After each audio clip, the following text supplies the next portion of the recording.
तर मित्रांनो, आज आपल्या नवीन ब्लॉकमध्ये एक नवीन छोटंसं परत त्यांनी एक काम दिलेलं आहे. तेवढं काम आज संध्याकाळपर्यंत ओके करायचं आहे आपल्याला. चला तर आपण काम बघून घेऊ.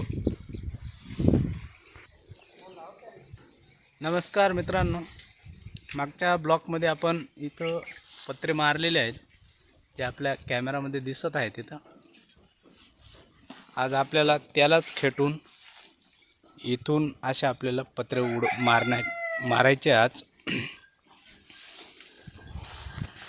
हे जे लांबण जे आहे आपली, हे मॅक्सिमम पूर्णपणे 70 फूट आहे. इथं आपल्याला 5 फूट पत्रे मारायचे. त्यांचं म्हणणं होतं की आपल्याला इथं हे गव्हाणेमध्ये ऊन आणि पाऊससुद्धा लागतो, त्याच्यामुळे याला प्रोटेक्शन देऊ म्हणे. आपलं काम व्यवस्थिशीर दिसल, मजबूत फिटिंग देऊ आणि परफेक्ट काम करून देऊ. सेकंडच मटेरियल आहे, जुनं. भेटूया संध्याकाळी.